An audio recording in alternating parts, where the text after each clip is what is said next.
अर्जुन सोनकर। अर्जुन सोनकर। अर्जुन भाई। अर्जुन सोनकर। अर्जुन सोनकर। 10 साल से मैंने अपना जो है काम किया है, लोग उससे बड़े खुश हैं क्षेत्र के। नमस्कार, आप देख रहे हैं उदय प्रभात न्यूज। मैं हूं आपके साथ विवेक वर्मा। हम पहुंचे हैं वार्ड नंबर 17 चुखवाला और हमारे साथ हैं निवर्तमान पार्षद अर्जुन सोनकर जी।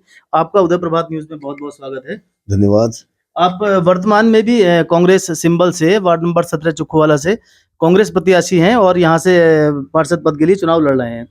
आप क्या कहना चाहेंगे, किस प्रकार देखते हैं इस बार चुनाव को? इस बार मुकाबला कड़ा है, पिछली बार आपने सीट यहाँ से निकाल ली थी आसानी से। देखिए, मुकाबला तो हमेशा ही मुकाबला जो कोई भी फील्ड में उतरता है तो कड़ा मुकाबला ही मान करके चलता है, चाहे वो कितना भी प्रभावशाली हो या बिल्कुल जीरो हो। लेकिन इससे हमें फर्क नहीं पड़ता, हम एक वर्कर के रूप में काम करते हैं। 10 साल से मैंने अपना जो है काम किया है, लोग उससे बड़े खुश हैं क्षेत्र के। और जो मैंने बोला था क्षेत्र के अंदर चौमुखी विकास, वो चौमुखी विकास मैंने करके दिखाया। और आम जनता यही चाहती है कि हमारे को बिजली, सड़क, पानी, यही सुविधाएं पार्षद से अपेक्षा होती है। दुख सुख में आना जाना यह हमेशा हमारा रहा है, तो हम पब्लिक से कभी अलग नहीं हुए। क्षेत्र की जनता इस बात से हमारे को दोबारा चाहती है कि हम दोबारा बहुमत से जीत के आएँ और उनके लिए फिर वैसे ही काम करें। जैसे कि आपने कहा कि आपने क्षेत्र में चौमुखी विकास किया है, ठीक है, बिजली, पानी, सड़कें, मूलभूत समस्या एक पार्षद की नैतिक जिम्मेदारी है इन सब चीज़ों को उपलब्ध कराना। उसके अलावा जो अन्य योजनाएं केंद्र और सरकार के द्वारा पोषित की जा रही हैं, उन योजनाओं का धरातल पर लोगों को लाभ मिला है या नहीं? अभी मेरे क्षेत्र में पहले तो कुछ नहीं हुआ था, लेकिन जब हमने इस बात के लिए आवाज़ें उठाई तो अब क्षेत्र में काम होने लगे हैं। और सेंट्रल गवर्नमेंट के जिस तरह के काम होने चाहिए थे वो काम नहीं हुए हैं। आपको बता दें, हमसे मीटिंग शुरू में की गई थी, मान लो स्मार्ट सिटी के काम के लिए हुई थी, तो आपने देखा कि सालों सालों लग गए, तब भी स्मार्ट सिटी के काम हो ही नहीं रहे हैं। बस 2-4 जगह इन्होंने जो चिन्हित करी थी वहीं दिखाई दी है और वहाँ पे भी ये खरे नहीं उतरे।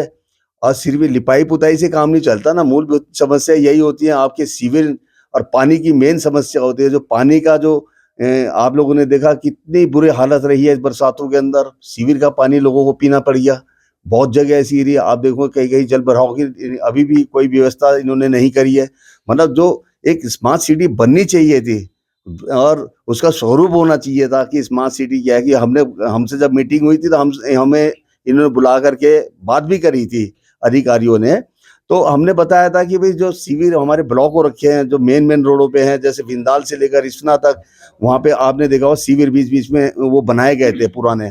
हमने कहा अगर जो आप उसी नीतियों को लेकर के चलेंगे तो जो ब्लॉकिंग मोहल्ले के अंदर, क्षेत्रों के अंदर होती है, वो ब्लॉकिंग ये इस चीज़ से बंद हो जाएगी। इन्होंने कोई ध्यान नहीं दिया। नहीं, आज भी अगर जो आप मीडिया वाले अगर जो जाएंगे विंदाल की तरफ, तो उधर देखिए जो सीवर हैं वो बिल्कुल ब्लॉक हो चुके हैं। उसके कारण हमारे क्षेत्रों में बीच बीच में दिक्कतें, बरसातों के टाइम पे बहुत दिक्कतें आ जाती हैं। और जो इनको काम करने चाहिए थे, स्टार्टिंग पानी और सीवर के साथ में इनको ये काम करते, स्टार्टिंग वो करते, फिर ये क्या कर रहे हैं, कभी सीवर का काम कर रहे हैं, कभी सड़क बना दे रहे हैं। इससे सिर्फ हमारी जनता का जो है पैसा बेकार हो रहा है। जो सेंट्रल गवर्नमेंट का पैसा है वो बेकार हो रहा है और दुनिया भर के हमारे पे टैक्स लगा दिया जा रहा है। हम स्मार्ट सिटी के नाम पर कि इतना बढ़िया हम शहर में रह रहे हैं, वो यहाँ की जनता जानती है कि किस तरह के काम हुए हैं। ठीक है अर्जुन जी, जैसा कि आपने बताया कि क्षेत्र में स्मार्ट सिटी का काम नहीं हो पाया, सीवर की अनेकों समस्याएं, आपने 10 समस्याएं मुझे बता दी हैं। तो आप किस प्रकार देखते हैं, यदि आप पार्षद पद पे चुनकर दोबारा से आते हैं तो किस तरह से धरातल पर लोगों को इन सब चीज़ों का लाभ मिलेगा? क्योंकि आपकी ना विधानसभा में आपकी सरकार है, विधायक आपका नहीं है, आपकी पार्टी का, और सांसद भी नहीं है, और प्रदेश में भी सरकार भाजपा की है। तो किस प्रकार लोगों को, किस प्रकार लाभ मिल पाएगा? माना जाए लोगों को लाभ भी मिलेगा या नहीं मिल पाएगा? देखो, ना हमारी सरकार सेंटर में है, ना राज्य में है। अब हम चाहते हैं कि हमारा जो यहाँ का मेयर बहुत बढ़िया आदमी है, जिस तरह हमारी पार्टी ने विश्वास करके उसको टिकट दिया है, तो उनको, हमें भी और कार्यकर्ताओं में बड़ा जोश है। एक तो आंदोलनकारी हैं, उनको वो यहाँ की जो मूलभूत समस्याएं हैं सब जानते हैं, लोकल आदमी हैं। और अगर जो वो भी जीत के आते हैं तो हमारे को और ऊर्जा मिलेगी, हम मिल करके काम करेंगे। अर्जुन जी, हम क्षेत्र में गए, लोगों से, हमारी आमजन से बात हुई, आपके कार्यों की लोगों ने सराहना की है और व्यक्तिगत तौर पे भी लोग आपको एक अच्छा प्रत्याशी, अच्छा पार्षद के रूप में मानते हैं। लेकिन क्या इसको किस प्रकार देखते हैं, काम किस प्रकार होएगा कि आपके पिछले 12 वर्षों में कांग्रेस का जो शीर्ष नेतृत्व है उसमें लगातार गिरावट देखी जा रही है, तो किस प्रकार मानते हैं कि ये सब समस्याओं का समाधान होगा? सब समस्याओं का समाधान करने वाला होगा तो कर लेगा। हमने 10 साल में जो भी हमारे से बन पाया, छोटी सी हमारा जो बजट आता है उसमें भी आपने देखा हमने वो विकास करे जिससे अपेक्षा लोगों की थी। और मेरा मानना है कि सरकारें आती हैं चली जाती हैं, लेकिन लोगों को नेतृत्व करने वाला अच्छा मिल जाए तो कम बजट में भी वो अपना काम कर लेता है। और मैं लोगों के साथ में काम के साथ साथ दिन रात लोगों के साथ में लगा रहा। इससे भी हमारे को, तो मैं तो एक छोटा सा कार्य करता हूँ, हो सकता है कि और लोगों को भी प्रेरणा मिलती हो कि भाई पैसा इस तो उन पटांग चीज़ों से काम नहीं होते। जो मूलभूत समस्या होती है उसके साथ साथ में दुख सुख वाली बात जब आती है तो हम रात दिन लोगों के साथ में हमारी टीम खड़ी रही। यही हमारे को लोग इस चीज़ की पहचान हमने बनाई और लोग हमारे को इसी बातों को लेकर के वोट देंगे। तो किस प्रकार कन्विंस करेंगे लोगों को, चूंकि आपकी सरकार यहाँ पर नहीं है, विधायक आपका नहीं है, तो किस प्रकार कन्विंस करेंगे लोगों को, आप क्या कहेंगे लोगों से? हम तो अपने काम के ऊपर वोट मांगने निकले और लोगों में अपार जन समर्थन हमारे विश्वास को लेकर के है। और लोगों को विश्वास इतना है कि हाँ भाई आगे भी हम ऐसा काम करेंगे और हमारे को बोलने की जरूरत नहीं है। हमारे लिए तो लोग, जनता, जो हमारे क्षेत्र की जनता एक दूसरे से बात कर रही है और वोट के लिए कह रही है कि अर्जुन को वोट दो और तीसरी बार इनको बहुमत से जिता करके भेजो, आगे ये और अच्छा काम करें। और मैं भी अपेक्षा रखता हूं कि मैं अपने क्षेत्र की जनता का बहुत आभार व्यक्त करता हूं जो कि इतना विश्वास मेरे पे जता रहे हैं। बाकी मैंने देखो इस धार्मिक कामों में भी शुरू से ही रुचि रही है मेरी। मैंने सारे धार्मिक कामों में, चाहे किसी भी चीज़ का कहीं कार्यक्रम हो, रामलीला का साहब मैं खुद 27-28 साल राम का रोल किया मैंने। आप देखिए धार्मिक चीज़ें अलग हैं और मूलभूत समस्याएं अलग हैं, दुख सुख अलग हैं। ये चीज़ें जो हैं सब मिलाकर के अकाउंट करेंगे तो लोग मेरे को अपने ऊपर उस बात के लिए खरा मानते हैं। अर्जुन जी, ठीक है, आप पार्षद बन के यदि दोबारा इस क्षेत्र में आते हैं तो क्या प्रायोरिटी रहेगी? आपको क्या लगता है पिछले टर्म में कौन कौन से काम पेंडिंग रह गए थे जिन पर आपका फोकस रहेगा? देखिए फोकस मेरा है कुछ जगह में पूछते पाछते बहुत पुराने हो गए हैं। पहला तो मेरा प्राथमिकता होगी उसके लिए। दूसरी प्राथमिकता ये होगी कि उपचार के लिए हमारे यहाँ पे जो डिस्पेंसरी वजह करती है बिल्कुल ही वो बंद हो गई है। डिस्पेंसरी से एक फ़ायदा ये होगा कि छोटे मोटे आपको तकलीफ है तो आप डिस्पेंसरी से दवाई ले आएंगे। कोई बच्चा गिर जाता है, हम लोग भी छोटे छोटे थे तो गिर जाते थे तो डिस्पेंसरी में जाकर के दवाई वही लगा देते थे। तो ये सारी भीड़ एक तो वहाँ पे नहीं जाएगी। दोनों हॉस्पिटल के अंदर पहले ही हमारी इतना लगा हुआ है, डॉक्टर परेशान हो जाते हैं, वो इन्हें देखें या किसी को देखें। तो हमारा वार्ड भी शहर के बीच में है तो हम चाहते हैं कि कोई जगह उपलब्ध करा करके हम कोशिश करेंगे कि एक डिस्पेंसरी की मेरी मंशा प्राथमिक है। चिकित्सा केंद्र एक यहाँ पर बनाने का जी। आपका प्रायोरिटी रहेगी? जी जी तो आप जनता से वादा कर रहे हैं कि आप पार्षद चुन के आते हैं तो यहाँ एक प्राथमिक चिकित्सा केंद्र की सुविधा लोगों को दी जाएगी? जी, जो इस टाइम आवश्यकता है क्षेत्र के लोगों को। ठीक है, बहुत सराहनीय आपका प्रयास है और अच्छी कोशिश है। बने रहिए हमारे साथ, देखते रहिए उदय प्रभात। और यहाँ से भाजपा पार्षद पद के प्रत्याशी हैं सत्येंद्र भंडारी जी। भंडारी जी, उदय प्रभात न्यूज में आपका बहुत बहुत स्वागत है। धन्यवाद। सत्येंद्र भंडारी जी, वर्ष 2018 में निर्दलीय प्रत्याशी के तौर पर इस क्षेत्र से पार्षद पद के लिए चुनाव लड़े थे और कुछ वोटों से हार गए थे और वर्तमान में भाजपा के सिंबल से चुनाव लड़ रहे हैं। क्या कहना चाहेंगे आप क्षेत्र के लोगों से? तो क्षेत्र की जो भी समस्याएं हैं हम उस हर गली वाइज वो सॉल्व करने की कोशिश करेंगे। वर्ष 2018 में भाजपा के सिंबल से जो प्रत्याशी जिनको टिकट मिला था, अभी उनका टिकट कट के आपको मिल गया है, तो किस प्रकार देख रहे हैं कि वोटों का जो है समीकरण बिगड़ जाएगा और विपक्ष में जो कांग्रेस के प्रत्याशी हैं बहुत मजबूत प्रत्याशी हैं? नहीं नहीं, ऐसा कुछ नहीं है, क्योंकि लास्ट ईयर इंडिपेंडेंट हम केवल 61 वोट से आ रहे थे और जो भाजपा का प्रत्याशी था उसे बहुत कम मिले थे। तो इस बार हमारी स्थिति सब लोग वही साथ है। इस बार जो पूर्व में प्रत्याशी थे उनकी नाराजगी देखी जा रही है? वो ऐसा कुछ नहीं है, सब साथ है। क्षेत्र के लोगों में हम गए, लोगों से बात हुई तो लोगों में काफी खासी नाराजगी है उस कैंडिडेट को हटाने को लेकर। इसको किस प्रकार देख रहे हैं आप? है उसको नाराजगी है, खुशी है। मुझे क्षेत्र के लोगों में नाराजगी है कि उनके कैंडिडेट को हटाया गया है, आप इसको किस प्रकार देख रहे हैं? मुझे लगता नहीं कोई नाराजगी है। मेरे सब ये हरीश नारंगी सब सीनियर है, दीदी सीनियर, सब साथ है हमारे।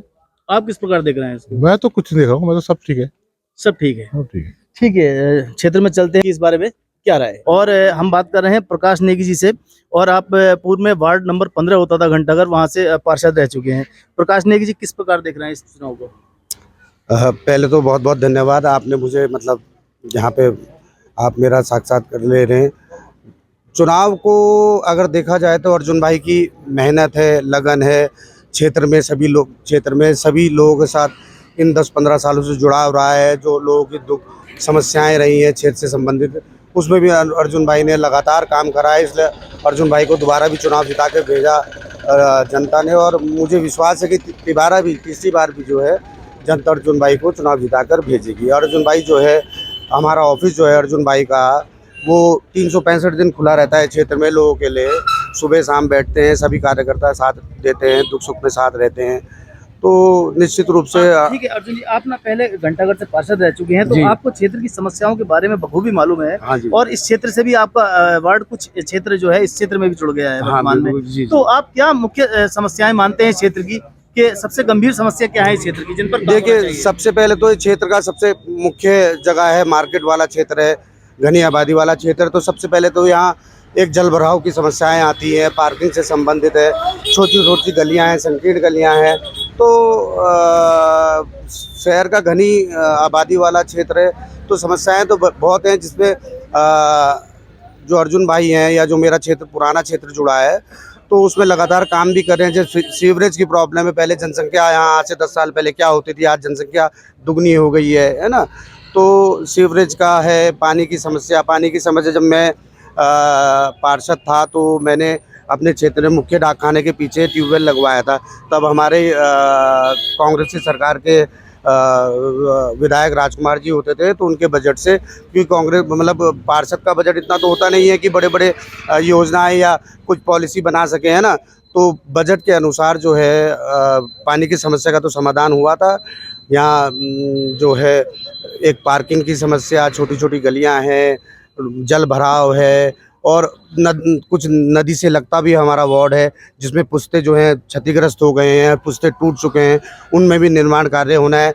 और ये जो इससे पहले जो सरकार हमारी बोर्ड जो रहा है नगर निगम का, स्मार्ट सिटी के नाम पे केंद्र से बहुत पैसा आया, लेकिन उस पैसे का दुरुपयोग करा गया, और कहीं भी जो पुस्तों के निर्माण होने चाहिए थे वो निर्माण नहीं हुए हैं। और बस खाना पूर्ति करने के लिए वही सड़कें खोद दी गई और वही टाइल लगा दी गई, इन्होंने ये काम कराया। ठीक है, मैं आपकी बात से सहमत हूँ, लेकिन क्या होता है चुनाव के समय नेता भी वादा करते हैं, आप भी आवाज उठा रहे हैं कि स्मार्ट सिटी के नाम पर कोई काम नहीं हुआ है, लेकिन क्या है चुनाव से इतर जो अलग टाइम होता है उस समय में कोई आवाज नहीं उठाता इसको लेकर। कांग्रेस के बारे में ये कहा जाता है, लोग कह रहे हैं कि सिर्फ वो पुतले फूकने तक सीमित रह गए हैं, इसके अलावा उन्होंने कोई ऐसा आंदोलन नहीं किया, सड़कों पर उतरकर इसके खिलाफ आवाज नहीं उठाई। क्या कारण है इसका? नहीं, खैर आप जो कह रहे हैं कि कांग्रेस ने आवाज़ नहीं उठाई या जो समस्याओं समाधान के लिए, ऐसा नहीं है। ये काम मुख्य विपक्ष का काम है। क्या इसका मतलब ये माना जाए कि विपक्ष अपनी भूमिका नहीं निभा पा रहा है? विपक्ष अपनी भूमिका बेहतर निभा रहा है, लेकिन क्या है, विपक्ष की कोई सुनवाई नहीं हो रही है। तो इनकी एक मोनोपोली, इन्होंने तानाशाही कर रखी है। हम जितनी भी आवाज़ उठाते हैं इनकी तरफ से कोई सुनवाई नहीं होती, और ये ध्यान केंद्रित करके ऐसे काम करते हैं जहाँ पे कांग्रेस के पार्षद चुन के आते हैं, यहाँ मेयर के बजट से जो काम होना होता है वो नहीं देते हैं, ना वो काम वहाँ नहीं कराते हैं। तो फिर किस प्रकार देखते हैं कि इस बार भी कांग्रेस सिंबल से जो प्रत्याशी चुन के आएगा, क्या जनता को उसको लाभ मिलेगा या जनता को फिर से खामियाजा भुगतना पड़ेगा? मैं पहले तो आपको कहना चाहूँगा कि अभी वर्तमान में जो हमारे कांग्रेस के प्रत्याशी हैं, मेयर प्रत्याशी हैं, वीरेंद्र पोखरियाल जी 3 बार डीएवी कॉलेज से प्रेसिडेंट रहे हैं और राज्य आंदोलनकारी रहे हैं। उनकी अच्छी साफ सुथरी छवि है, और मुझे यकीन है कि नगर निगम में बोर्ड में इस बार मेयर में चुन के वो आएंगे। इससे जो होगा कि जो बहुत सारे जो हमारी मेयर से जो बजट आता है वो हमारे क्षेत्रों में जनता के लिए इस्तेमाल करा जाएगा और जनता की समस्याओं का निराकरण होगा। ठीक है, यहाँ लोगों का मानना है कि अगर मेयर भी चुनकर आते हैं तो लोगों को उन योजनाओं का लाभ भी मिलेगा और धरातल पर जो सब काम सोचे हुए हैं वो सब काम हो पाएंगे। बने रहिए हमारे साथ, देखते रहिए उदय प्रभात न्यूज़। लोगों की राय जानने के लिए हम पहुंचे हैं वार्ड नंबर 17 चुक्खू वाला, और यहाँ लोगों की राय जानते हैं कि वो अपना पार्षद और मेयर किसको चुनना चाहेंगे। आप अपना पार्षद किसको चुनना चाहेंगे? अर्जुन सोनकर को। आप किसको चुनना चाहेंगे? अर्जुन सोनकर को सर। तो ऐसा क्या है कि हम यहाँ वार्ड में जहाँ जा रहे हैं सभी लोग अर्जुन सोनकर कह रहे हैं? क्योंकि सर हल करते हो। हल करते हैं हर समस्या का। पहली बात तो ये हमें गली कोई भी में काम पड़ता है, कुछ भी, होता है, तो वो ही हमारे आगे आगे जाते हैं। कोई भी काम हो तुरंत आते हैं हम सर उन्हें वो। आधी रात को कॉल मारते तुरंत आते हैं और हर काम जो भी है गली मोहल्ला जो भी है सारा काम करवाते हैं। भाजपा का आदमी जब टिकट जब वो बोर्डिंग का टाइम आता है जब शकल दिखाते उसके बाद कोई शकल नहीं दिखाते। और यहाँ उसके तो बाद अभी कोई तक हमने मतलब उन्हें नहीं देखा है। भी नहीं है फिलहाल। अभी तक यहाँ तो अभी कोई तो आए कोई भी नहीं आया है। भी नहीं। और हमारे तो हर काम में उन्हीं को आते कभी हैं आगे हल- आगे। वो कोई भी हमारे को दिक्कत, हल कोई भी होता है, परेशानी होती परेशानी है, कभी भी नहीं आए वो। तो हमारे क्षेत्र में लोगों से बात हो रही है, सभी लोग अर्जुन- अर्जुन सोनकर के काम से बहुत सहमत हैं, खासकर उनके व्यवहार को लेकर। लोग व्यक्तिगत रूप से वो लोगों के साथ जुड़े हुए हैं और लोग कह रहे हैं कि दिन रात उनके साथ हर सुख दुख में, व्यक्तिगत तकलीफ में भी उनके आप साथ खड़े रहते रात हैं। को बिल्कुल बुला लो। हर चीज में हमारे साथ है और हम तो उन्हीं को वोट देंगे। उन्हीं को वोट देंगे। ठीक हर है। रात हो दिन हो कुछ भी हो उन्हें फोन मारो वो तुरंत खड़े होते हैं हमारे पास। ठीक है, आप तुरंत। जैसा कि आप हर देख रहे हैं काम लोगों का कराते उनका अर्जुन सोनकर से लोगों का जुड़ाव किस प्रकार का है। आप अपना पार्षद किसको चुनना चाहेंगे? अर्जुन भाई। अर्जुन जी को चुनना चाहेंगे। भाई साहब, आप अपने क्षेत्र में पार्षद किसको चुनना चाहेंगे? जी अर्जुन सोनकर जी को। तो ऐसा क्या है, क्षेत्र में हमारी लोगों से बात हो रही है, सब लोग जिससे पूछ रहे हैं अर्जुन सोनकर। सर ऐसा है कि सबसे मेन है कि सर हमारे को एक स्थानीय बंदा जो होता है, चेहरा जो होता है मेन, है ना, हम आधी रात को मेरे को काम पड़ जाए, कुछ पड़ जाए, तो अर्जुन भाई ऐसा बंदा चाहिए। तो जो 10 साल से ये पार्षद रहे हैं यहाँ पे और इनसे हमारी अच्छाई जुड़ी हुई है और ये हमारे हर टाइम पे काम आए हैं। तो जैसा कि आप देख रहे हैं यहाँ, मतलब अर्जुन जी के लिए क्षेत्र में लोगों की दीवानगी कितनी ज्यादा है। वो कह रहे हैं अर्जुन सोनकर, अर्जुन सोनकर। जी, आप कुछ कह रहे थे? बस सर यही है कि बस हम तो जाएंगे, आप वो जीतते रहें भाई, वो काम करते रहें। आप अपने क्षेत्र में पार्षद किसको चुनना चाहेंगे? जी अर्जुन सोनकर जी होने चाहिए। क्यों, ऐसा क्यों है कि अर्जुन सोनकर को ही क्यों चुनेंगे? बस ये है जी, विकास होता है बढ़िया, जब बुलाए तब आ जाते हैं, अच्छे आदमी है। पिछले टर्म में भी वो पार्षद रहे, आप उनके कार्यों से कितना संतुष्ट हैं? बढ़िया संतुष्ट है जी, अच्छा काम करते हैं और सही आदमी है, साफ आदमी। और अपने पार्षद और मेयर से क्या उम्मीदें रखते हैं, किस प्रकार का होना चाहिए, किस प्रकार देख रहे हैं आप? सबसे पहले तो आपका धन्यवाद, आपने मुझे बोलने का मौका दिया। मैं आपको बताना चाहूँगा मेयर पद पर जो हमारे बड़े भाई वीरेंद्र पोखरियाल जी है, जो उत्तराखंड के क्रांतिकारी भी रहे हैं। उन्होंने 3 साल छात्र राजनीति, जो सबसे मेन नींव होती है छात्र राजनीति की, तो उसमें 3 बार छात्र संघ अध्यक्ष भी रहे हैं। उसके बाद उत्तराखंड आंदोलनकारी भी रहे हैं। मैं ये कहना चाहूँगा सबसे कि जो एक आम लोगों की जो पीड़ा को समझ सके, वो उत्तराखंड जो क्रांतिकारी है वही समझ सकता है। तो इस बार मेयर में बड़े भाई वीरेंद्र पोखरियाल जी को, और वार्ड में आप समस्त जनता को पता ही है कि अर्जुन भाई ने कितना काम करा है और आगे भी क्या क्या उनके जो पैम्पलेट में जो अभी मैनिफेस्टो जारी हुआ था उसमें लिखा है कि उन्होंने कि यहाँ पर एक मेडिकल उपचार की व्यवस्था कराएंगे। यहाँ पर जो यहाँ से दूर दूर जाते हैं वहाँ नंबर में लगना पड़ता है, तब उन्होंने जो अपनी बात रखी है। मैं यही कहना चाहूँगा कि मेयर पद पर वीरेंद्र पोखरियाल जी और पार्षद पद पर अर्जुन सोनकर जी को विजय बनाएं। हरीश जी, किस प्रकार देख रहे हैं कि यहाँ पर कोई निर्दलीय प्रत्याशी नहीं है इस वार्ड में, और यहाँ 2 ही कैंडिडेट है, कांग्रेस से अर्जुन सोनकर जी और भाजपा से सत्येंद्र भंडारी। तो किस प्रकार कंपैरिजन दोनों का करेंगे, तो किस तरह तुलनात्मक दृष्टि से देखें तो किस तरह से पलड़ा दोनों में से किस तरह से देख रहे हैं आप? पलड़ा तो देखो, सिटिंग पार्षद है, एक बार भी नहीं 2 बार के सिटिंग पार्षद है। जब उन्होंने लोगों के काम किए होंगे, लोग उन्हें जानते होंगे, तो इसलिए वो 2 बार चुन के आ रखे हैं। ये तीसरी बार भी जनता का कहना है और हम सब का कहना यही है कि इस बार तीसरी बार भी अर्जुन सोनकर जी को विजय बनाएंगे और तीसरी बार भी हम वार्ड 17 का पार्षद चुनेंगे। हरीश जी, चूंकि एक छात्र नेता हैं, तो क्या छवि किस प्रकार देखते हैं? सत्येंद्र भंडारी की क्षेत्र में छवि किस प्रकार की है और अर्जुन सोनकर की छवि किस प्रकार की है? जो सत्येंद्र भंडारी जी है, अगर उनसे कोई जनरली बात भी करता है, उनके जो एटीट्यूड और जो उनका जो घमंड है, वो इस बार हम तीसरी बार उन्हें बताएंगे कि जमानत जब तक कैसे होती है। इस बार उन्हें मुंह तोड़ा जवाब देंगे हम यहाँ से। जैसे कि हरीश जी ने बताया, हमारी और लोगों से भी बात हो रही है, उनके व्यवहार को लेकर लोगों ने कुछ अलग तरह की बात की है। ये हम लोगों से ही कहलाएंगे, उनके मुंह से आपकी बात कराएंगे और आप जानेंगे उनके व्यवहार के बारे में, क्षेत्र में उनका व्यवहार किस तरह का है। देखते रहिए उदय प्रभात, हमारे साथ जुड़े रहिए।